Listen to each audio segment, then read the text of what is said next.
शशि बेसला हमारे साथ हैं और मैं खुद मेडिकल फील्ड में 36 साल से हूं और ब्रेस्ट कैंसर के बहुत सारे केस मैंने भी देखे हैं। और अक्सर जो है ब्रेस्ट कैंसर में ये होता है कि सर्जरी कर दी जाती है, उसके बाद कीमोथेरेपी और बहुत सारी चीजें चलती है जो एक लंबी प्रक्रिया होती है।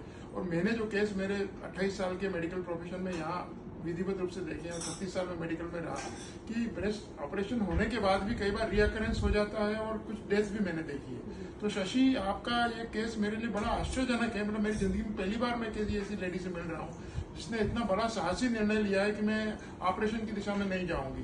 तो आपने ऐसा क्या परिवर्तन किया कि आपको ऑपरेशन नहीं करने का निर्णय आपने लिया और क्या फायदा मिला आपको? मतलब थोड़ा सा मेरे व्यूअर्स के लिए बताएं।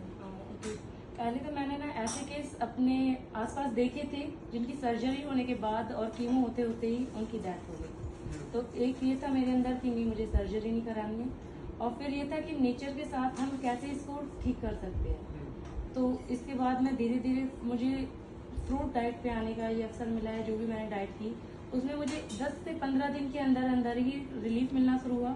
तो मुझे काफी और विश्वास बढ़ा। कुछ मेमोग्राफी वगैरह कुछ टेस्ट होते हैं आपके, कुछ किए गए क्या? मुझे डॉक्टर ने बोला था बट वो मैंने नहीं कराई मेमोग्राफी। कोई नीडल बायोप्सी वगैरह कुछ नहीं, मैंने कुछ नहीं कराया, क्योंकि जो कि मेरे सिम्टम थे ब्रेस्ट में, जैसे रेडनेस थी और पानी आना शुरू हो गया था, येलोनेस, और वो जलता था। जैसे कि हमने जब गूगल किया तो सारे वही सिम्टम थे जो कि ब्रेस्ट कैंसर के होते हैं। हाँ, होते हैं।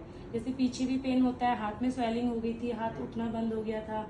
तो सारे वही सिम्टम थे मेरे अंदर। तो उसको देख के हमने नहीं कराया। जब मैं डॉक्टर को मैंने दिखाया, फिजिकली उन्होंने टेस्ट किया, तो उनको भी कहीं ना कहीं विश्वास था। पर उन्होंने कहा था कि आप बायोप्सी करा लो, उससे आपको ये पता लगेगा ये कौन सी स्टेज का है और कैसा है।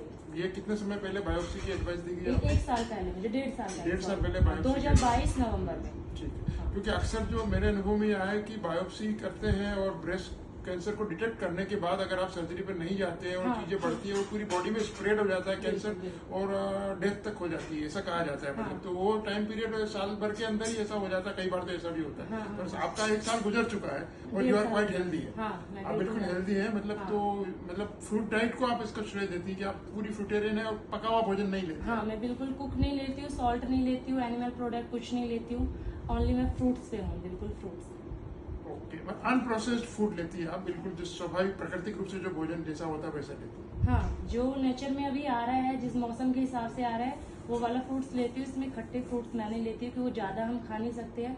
मीठा मैं ज्यादा कर लेती हूँ। जैसे अभी वाटरमेलन है, मैंगोज है, मस्क मेलन है, ये फ्रूट्स आ रहा है, तो वही फ्रूट्स मैं ले रही हूँ मौसम के साथ। लोकल लेते हैं और सीजनल। हाँ, अच्छा, कैंसर में एक फाइंडिंग की गई है कि जो ऑटोफेजी होती है, जब फास्टिंग करता है कोई व्यक्ति, तो ऑटोफेजी होती है, स्वभक्षण के जरिए वो कैंसर सेल्स भी कई बार शरीर जो है उसको खा जाता है। तो जो लोग लंबी फास्टिंग करते हैं उनको कैंसर होने की संभावनाएं कम हो जाती है। तो आपकी यात्रा में कहीं फास्टिंग का रोल भी रहा? हाँ, मेरी यात्रा में फास्टिंग का रोल रहा। पहले मैंने 3 डेज ड्राई फास्टिंग करी, फिर उसमें कहा गया कि ऑटोफेजी है जो वो मतलब 3 दिन के बाद शुरू हो जाती है। 3 दिन बाद। हाँ, फिर मैंने जूस लिया जैसे, फिर उसके बाद मैंने 9 डेज ड्राई फास्टिंग करी। ड्राई फास्टिंग में आपने कोई कैलोरी का फूड नहीं? कुछ भी नहीं, ओनली पर उसमें मैं बेड पे थी, मतलब आराम करती थी जितना आप आराम करो।